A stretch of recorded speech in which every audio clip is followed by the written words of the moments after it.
Hello friend, आपके अपने YouTube channel bright बुद्धि में आप सभी का स्वागत है। तो चलिए संविधान की एक नई क्लास में आज हम उद्देशिका और प्रस्तावना के बारे में पढ़ेंगे। इससे पहले हमारे 2-3 वीडियो समाप्त कर चुका हूं। अगर ना देखे हों तो जा करके आप पिछली क्लास को देख सकते हैं। वीडियो अच्छा लगे तो लाइक कमेंट शेयर ज़रूर कीजिए और जो पहली बार देख रहे हैं चैनल को ज़रूर सब्सक्राइब करके बेल घंटी दबाएँ। तो हम यहाँ से उद्देशिका अथवा प्रस्तावना के बारे में संविधान की, जैसे कि संविधान की क्या विशेषताएं हैं और संविधान के बारे में लोगों ने अपने मत क्या कहा है। जैसे संविधान की आत्मा पंडित जवाहरलाल नेहरू ने कहा है ना। संविधान की आत्मा पंडित जवाहरलाल नेहरू ने कहा और संविधान की कुंजी है ये सुप्रीम कोर्ट ने कहा। पहचान पत्र ये पंडित पालकी मतलब कि एन पालकीवाला ने कहा था। ये संविधान उद्देश्य भाव दार्शनिक पृष्ठभूमि है। जन्म कुंडली की बात के.एम. मुंशी ने कहा। अर्थात संविधान निर्माताओं ने इस पर सबसे ज़्यादा ध्यान दिया। प्रस्तावना पर जितने भी संविधान निर्माता थे, संविधान का निर्माण कर रहे थे, उन्होंने प्रस्तावना पर ज़्यादा से ज़्यादा जोर दिया, इस पे विशेष ध्यान दिया। प्रस्तावना का स्रोत जो है इसका विचार अमेरिका से लिया गया है। प्रस्तावना को या इसका विचार अमेरिका से मुख्य स्रोत जो या इसका उद्देश्य प्रस्ताव पेश किया गया था 13 दिसंबर 1946 संविधान सभा के द्वारा पंडित जवाहरलाल नेहरू ने इसको पेश किया था। पास कर दिया गया था 22 जनवरी 1947 को। हम भारत के लोग ये अमेरिका की क्रांति से लिया गया है। न्याय सामाजिक, इसमें 3 न्याय की बात की गई, सामाजिक, आर्थिक और राजनीतिक, जो रूस की क्रांति से लिया गया। और स्वतंत्रता, समता और विश्व बंधुत्व का आदर्श ये फ्रांस की क्रांति से लिया गया है। मतलब कि ये शब्द, ये लाइन स्वतंत्रता, समता और विश्व बंधुत्व का आदर्श ये फ्रांस की क्रांति से लिया गया। सामाजिक, आर्थिक और राजनीतिक ये रूस की क्रांति से, हम भारत के लोग अमेरिका की क्रांति से लिया गया है। और प्रस्तावना के जो भाषा हैं ये ऑस्ट्रेलिया से लिया गया है। संविधान की आत्मा पंडित जवाहरलाल नेहरू के अनुसार प्रस्तावना को कहा जाता है, लेकिन वही डॉक्टर भीमराव अंबेडकर के अनुसार संविधान की आत्मा संवैधानिक उपचार अर्थात आर्टिकल 32 को कहा जाता है। राज्य की आत्मा संप्रभुता और जी ऑस्टिन के अनुसार डीपीएसपी राज्य के नीति निर्देशक तत्व को राज्य की आत्मा कहा जाता है। राज्य के नीति निर्देशक तत्व जो डीपीएसपी होता है, जिसे हम आयरलैंड से लिया गया है, उसे हम राज्य की आत्मा कहते हैं।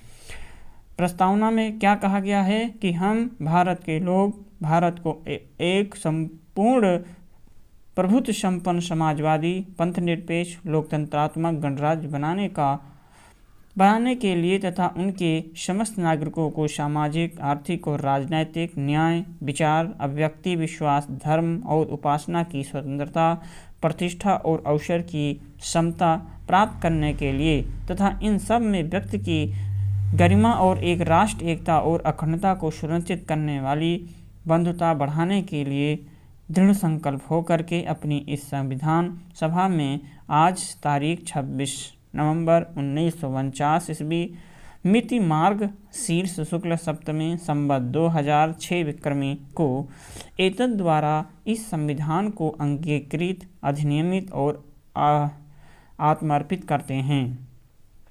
ये प्रस्तावना है, तो आप इसे पढ़ सकते हैं, बार बार देख सकते हैं। हमारे प्रभु शपथ लो गणेश की, अर्थात यहाँ पर ये शॉर्ट ट्रिक है, इसमें बताया गया है कि हमारे का मतलब हम भारत के लोग प्रभु संपन्न समाजवादी पंथ निरपेक्ष लोकतंत्र गणतंत्र। तो ये जो शब्द आए हैं एक क्रम से आया है, तो आप यहाँ से इसे याद कर सकते हैं। हम भारत के लोग प्रभु संपन्न, शपथ का मतलब समाजवादी, पथ था मिस पंथ निरपेक्ष, लो मिस लोकतंत्र, गणेश गणतंत्र। अब न्याय का मतलब क्या कि इसमें 3 न्याय की बात किया गया है, सामाजिक न्याय, राजनीतिक न्याय, आर्थिक न्याय। स्वतंत्रता 5 प्रकार की स्वतंत्रता है, विचार की, अभिव्यक्ति, विश्वास, उपासना और धर्म की स्वतंत्रता। क्षमता 2 प्रकार के, एक प्रतिष्ठा, एक अवसर की। फिर है इसमें 1973 ईस्वी में प्रस्तावना संविधान का अभिन्न अंग था या अंग है। प्रस्तावना जो है इस संविधान का अभिन्न अंग है। प्रस्तावना सहित संविधान के किसी भी भाग में संशोधन किया जा सकता है। संशोधन से संविधान का मूलभूत ढांचा नहीं बदलना चाहिए। संविधान के मूलभूत ढांचे का सिद्धांत दिया। 13 जजों की बेंच भारतीय इतिहास की सबसे बड़ी संवैधानिक पीठ थी।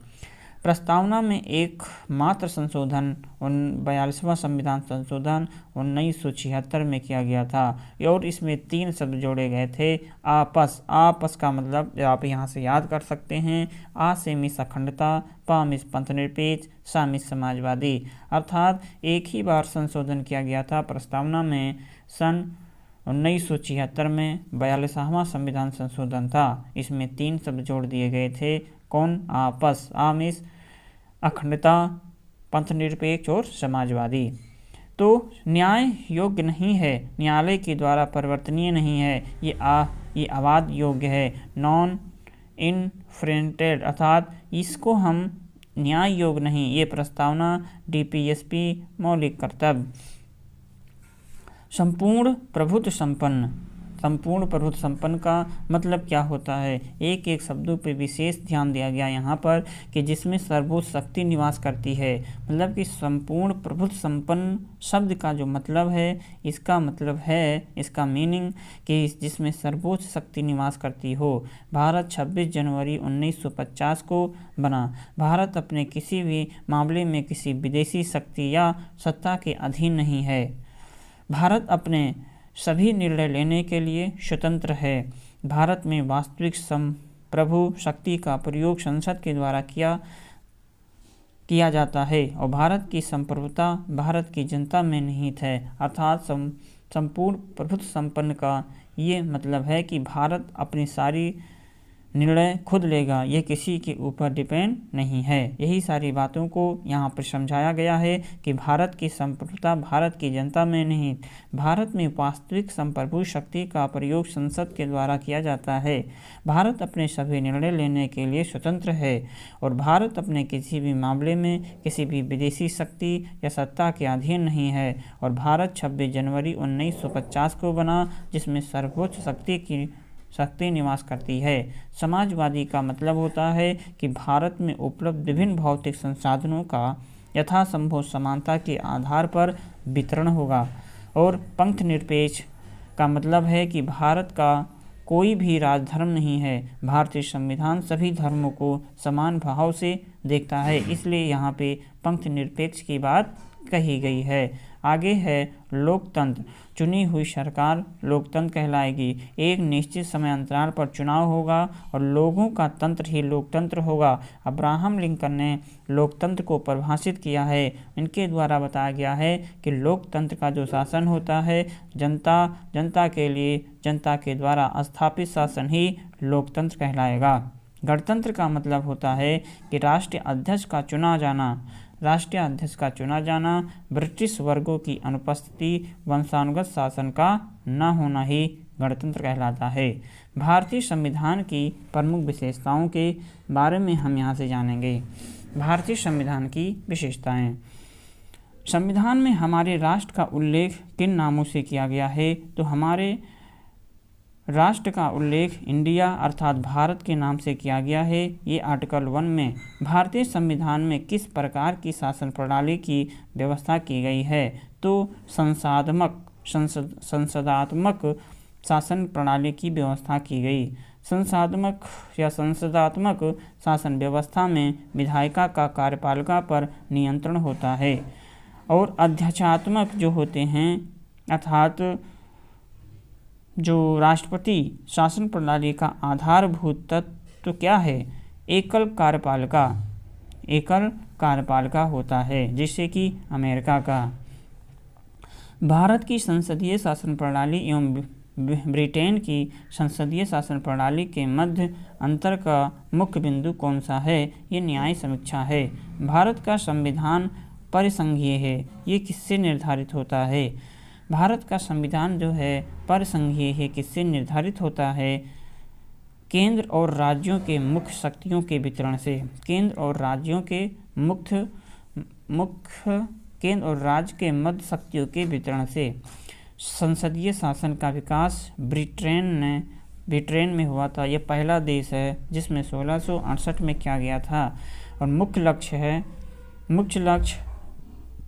राष्ट्रपति जो होता है नाम मात्र प्रमुख होता है और पीएम जो होते हैं ये रियल हेड होते हैं। भारत में रियल हेड होते हैं और जो विधायिका के सदस्य ये कार्यपालिका के सदस्य होंगे और विधायिका का कार्यपालिका पर नियंत्रण होगा।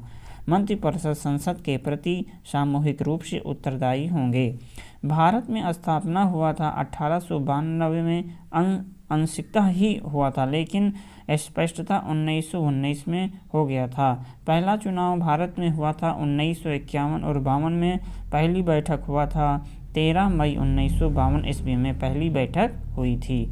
तो अक्सर पूछा जाता है कि भारत में पहला चुनाव कब हुआ? 1951-52 में, और जो पहली बैठक हुआ वो 13 मई 1952 को हुआ था। भारतीय संसद के मूल्य, भारतीय संविधान के मूल्य थे समानता, भ्रातृत्व, संप्रभुत्व, समाजवादी, पंथनिरपेक्ष, लोकतांत्रिक, स्वतंत्रता। ये भारतीय संविधान के कुछ मूल्य हैं। नीति निर्देशक तत्व तथा मूल अधिकारों को संविधान की आत्मा किसने कहा है? ये किसने कहा था? तो मेनाविल ऑस्टिन ने कहा था। और मूल संविधान में कुल कितने अनुच्छेद और कितनी अनुसूचियां थीं? 395 अनुच्छेद और 8 अनुसूचियां थीं। सर्वप्रथम कांग्रेस के किस अधिवेशन में जनगण मन गाया गया था? तो ये कलकत्ता अधिवेशन 1911 ईस्वी में गाया गया था। राष्ट्रगान के गायन का मानक समय कितना है? तो राष्ट्रगान के गायन का मानक समय 52 सेकंड है। भारतीय संविधान की जटिलता के कारण इसे वकीलों का स्वर्ग भी कहा जाता है। अर्थात भारतीय संविधान की जटिलता के कारण इसे वकीलों का स्वर्ग भी कहा जाता। भारतीय संविधान अधिक कठोर तथा अधिक लचीले के मध्य एक अच्छा संतुलन स्थापित करता है। और ये कथन किसका है? ये केसी व्हीलर का है। भारतीय संविधान अंशतः कठोर और अंशतः लचीला है। भारतीय अर्धसंघात्मक राज्य है। और ये किसने कहा था? ये केसी व्हीलर ने कहा था। भारतीय संविधान के वृहद होने का क्या कारण है? संघ तथा राज्यों का एकल संविधान, इसलिए भारतीय संविधान वृहद है। संघीय शासन, ये द्विसदनीय विधायिका है। सुप्रीम कोर्ट संघीय शासन है, ये द्विसदनीय विधायिका है। सुप्रीम कोर्ट, दोहरी नागरिकता, केंद्र व राज्यों के बीच शक्ति का बंटवारा। अनुसूची 7 में संघ, राज्य और समवर्ती हैं। अनुसूची 7 में क्या है? मतलब कि केंद्र व राज्य के बीच शक्तियों का बंटवारा है अनुसूची 7 में, जिसमें बात किया गया है संघ, राज्य और समवर्ती सूची। एकात्मक शासन, भारतीय संविधान के वे लक्षण जो एकात्मक व्यवस्था की ओर इशारा करते हैं। मतलब कि भारतीय संविधान के वे लक्षण हैं जो एकात्मक व्यवस्था की ओर इशारा करता है। केंद्र के द्वारा राज्य की नियुक्ति, आपातकालीन व्यवस्था, एकल नागरिकता और संधियों का संकेंद्रण, ये एकात्मक शासन व्यवस्था की प्रमुख विशेषताएं हैं। इसमें अपनी राष्ट्रवादी प्रतिक्रियाओं में भारतीय संविधान के निर्माताओं ने अल्पसंख्यक के हितों तथा भावनाओं के महत्व को कम करके आंका है। ये कथन किसका है? ये आइवर जेनिक्स का है। भारत में राजनीतिक सत्ता का प्रमुख स्रोत कौन है? तो ये जनता है। कोई भी संविधान कितना भी अच्छा क्यों ना हो, उसे क्रियान्वित करने वाले बुरे व्यक्ति हैं तो संविधान भी बुरा हो जाएगा। ये कथन किसका है? ये डॉक्टर भीमराव अंबेडकर का है। संविधान को संघात्मक के तंग ढांचे में नहीं ढाला गया। ये कथन किसका है? डॉक्टर भीमराव अंबेडकर है। भारत की स्वतंत्रता के बाद भारतीय राष्ट्रीय कांग्रेस को एक राजनीतिक दल के रूप में भंग कर दिया जाना चाहिए। यह सुझाव किसने दिया था? तो ये महात्मा गांधी ने दिया था। भारतीय संघवाद को सहकारी संवाद किसने कहा था? तो ये ग्रेनविल ऑस्टिन ने कहा था। अध्यक्षात्मक जो होते हैं ये शासन प्रणाली में कार्यपालिका की समस्त शक्तियाँ किसमें निहित होती है? तो ये राष्ट्रपति में निहित होता है। मौलाना अबुल कलाम आज़ाद ने संविधान सभा में वयस्क मताधिकार को 15 वर्ष के लिए स्थगित करने की बात की थी।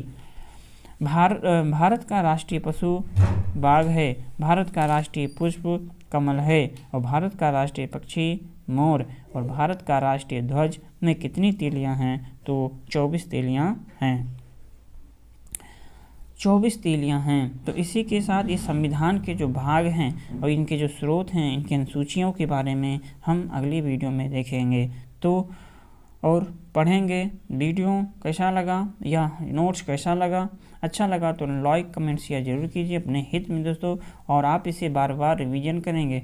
और जो पहली बार आए हो चैनल को सब्सक्राइब करके बेल घंटी जरूर बजाएं, जिससे कि ये महत्वपूर्ण वीडियो और महत्वपूर्ण संविधान आपको याद हो और इसको समझ सकें।